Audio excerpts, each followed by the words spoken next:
So my friends over at NVX recently sent me out a care package with a bunch of stuff to test. Today, we're just gonna pick one of them, and I'm gonna start with the one that intrigued me the most, and that is the MVPA4 amp. So let's get to it.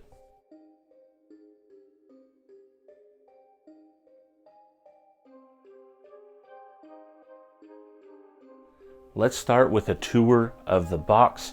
Now, I do love the clean nature of the NVX packaging. It's a simple white box. It has the NVX logo. It has the most important things about this amp on its face: the model number, the RMS power, and what kind of amp it is, full range Class D amplifier. Then when you flip it on the bottom, you get the full information.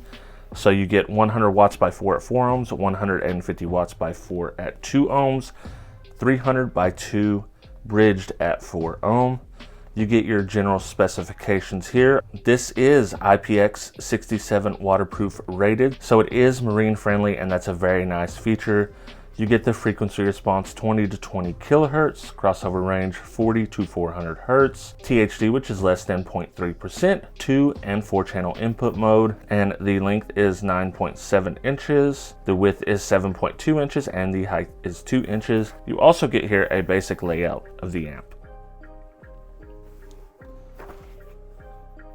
As you can see right here, you have the IPX67 certified marine power sports 4-channel amplifier. So you can use this in marine and power sports applications. Now, I will be using this in the Trooper, and I think sometimes people are afraid to buy a marine amp because they think, oh, that's only for a boat or only for a motorcycle. But there are a lot of cool small amps that you can use in your vehicle, and you get the bonus of having them pretty much waterproof. And the small footprint that is sometimes required in marine applications and very much required in power sports applications will benefit you in a vehicle. So let's check it out. Let's kind of give it the look around and see what we have. This being such a high powered amplifier, you do have 8 gauge leads coming out, and they are all weather sealed. Here are all your speaker outs, and then on this side you have your RCA outs and your bass knob in, and you have one extra which looks like it is a mobile device plug here, so I'm sure that it's a 3.5 millimeter jack. Let's check it out just to be sure, and yes, it is a 3.5 millimeter jack.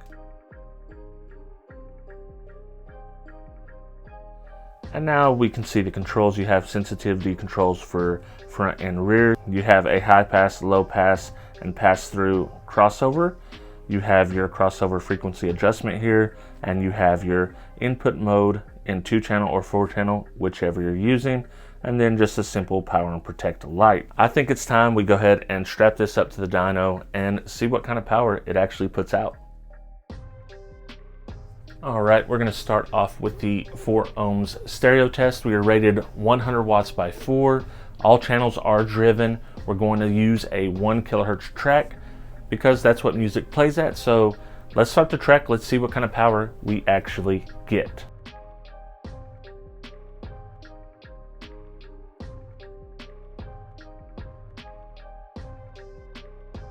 It looks like we have 107 watts, pulled 48 amps at 14.39 volts. Now let's run the 2 ohm mono test.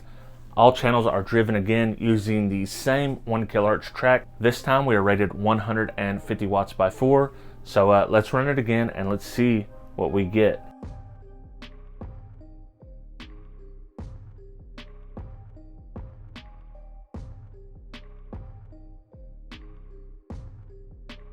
We get well past rated again at 178 watts per channel, 14.31 volts, and we pulled 59.3 amps.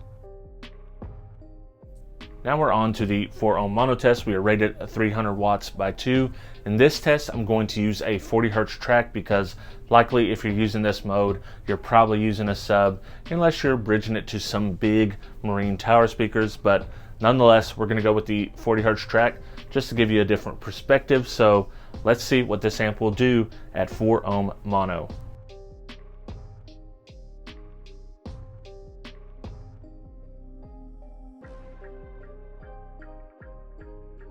362 watts, pulling 60 amps at 14.27 volts.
Strong and fake a smile until I look away.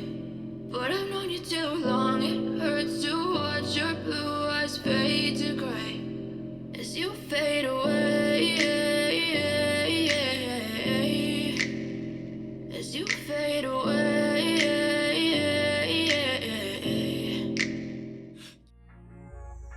Alright, it is time to hear my final thoughts on this little bitty NVX amp right here. What did I think about it overall? I think it's really a solid amp. It's tiny, as you can see, very small, and it packs a punch. It exceeded its ratings at every level. Matter of fact, it almost done 400 watts bridged. So as far as the ratings go, I mean, this thing is absolutely rated properly and it exceeds those ratings. Cannot beat that. With that being said, what did you guys think about this amp? I think that it exceeded its power ratings. I want to wait till I get it in vehicle to do a sound quality test. So once it's in the Trooper and I've got it on my component sets, I will give you my thoughts on how it sounds. But just generally playing around with it, I think it sounds pretty good. So regular price on this amp is only $249. It's often on sale for $239. But if you use coupon code HifiVega10 at NVX.com, you can get 10% off that. So just over 20 bucks. I think you're going to be really happy with this amp at a little over $200. If you've had experience with NVX in general, let me know what you think of them in the comments below. And with all that being said, I hope to catch each and every one of you on the next video. I love my entire Patreon crew, but the $6 or more members get a special shout out, and that is 2001 Monolithic, G Nava, Joaquin Juarez, El Fuego Audio, Travis McClendon, Brandon Hanna, William Berg, Boxboy Audio Sound Solutions, Jesus Tires, Dennis Cromwell Jr., Scott Dilbeck, D. Stewart, David Kozlik, Scott McCord, Matthew Tolberg, Cornut, Trucker 9000, Bobby Burkett, Kevin Lautner, James Childers, Baba, Thomas Marshall, and Living Loud with Andy. If you've ever wondered how can I support HifiVega, this is the way to do it. Check me out at patreon.com/HifiVega. We do an exclusive live stream for patrons only. Some of them get to join. It's a really fun time. You should definitely check it out.